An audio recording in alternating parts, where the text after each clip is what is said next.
Hear maybe a couple of those lessons. Like, what was something you thought was fun that wasn't, that you had to pivot on, or something that what you didn't think was going to be fun and then turned out to be, and you just were like taken aback at it?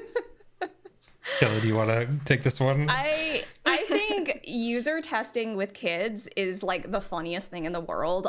So when I was, a researcher at Arizona State, it was the same thing. We actually, for National Science Foundation, we were making games and then, testing them with kids. And the gulf between like what you think the user is going to do and what the user is actually going to do for kids is so much wider than like in any other context, because they're just, it's so interesting. They're like humans with totally different perspectives than you have.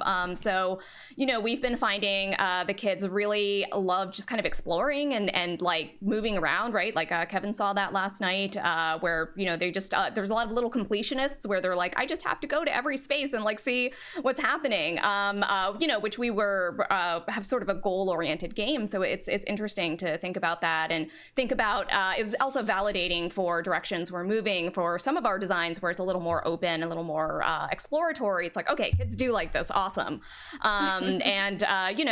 We've done a lot of fine tuning and a lot of things that, kids also give great feedback and very honest feedback, that they're usually not too worried about hurting your feelings, which is great because then we can iterate on that. And, some of the suggestions have come like straight from kids, frankly, that have been really, really nice. Yeah.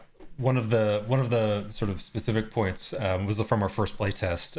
We had a simple door puzzle, right? Like not had a key and there was a door and a place to put the key. And, the way that we had thought about that UX and instrumented the UX was too difficult. Like the child couldn't figure out exactly like what they were supposed to do with the UX. And I think that sort of feedback on, we're dealing with a lot of different sort of literacies in terms of reading and oral and digital and game literacy in terms of what kids have been exposed to up until that point in their life, which, 5 to 10 year olds have not experienced a ton of product or life or technology or what have you. And so to see that sort of on the first play test, them getting stuck at that place, I was like, oh, it's such a no-brainer. Like, of course that was going to be too hard. Why did we think that was going to work? And I think that's one of the fun parts about lean development, right? Is like very quickly iterating and prototyping and getting things in front of kids and or players and getting their feedback, because you never know what they're going to enjoy. And to sort of echo Kelly, like, the exploration, the discovery, that sort of journey is very synonymous with life. Maybe kids don't necessarily know that, but it's like, how do you sort of navigate? Where do you choose to go? Why do you choose to go there? What are you looking for? Kids don't necessarily have the answers to those questions, but they have the motivation, they have the interest, which has been really exciting to see.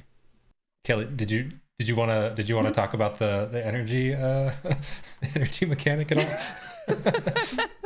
I wasn't sure if we're getting that granular with the mechanics, but we had sort of like a roll to move mechanic that essentially, it was themed differently than being like a D6, but it was a D6, and you had to, like, every time you move, you had to roll to move and then like kind of like, progress around. And then we found, actually people on our team as well as kids just kind of like spamming that. And, a kid finally like just said specifically like, hey, this mechanic is kind of whack. Like, it's in phrase like, it was just like, yeah, I think it would be better if like this wasn't in the game and maybe you did this other thing instead. I was like, okay, nobody thinks this is fun. Like, this just like needs to go. So, but, like Kevin was saying, lean development, it's like, well, we're already, on that iteration, right, of being able to change that and rethink the way the movement works.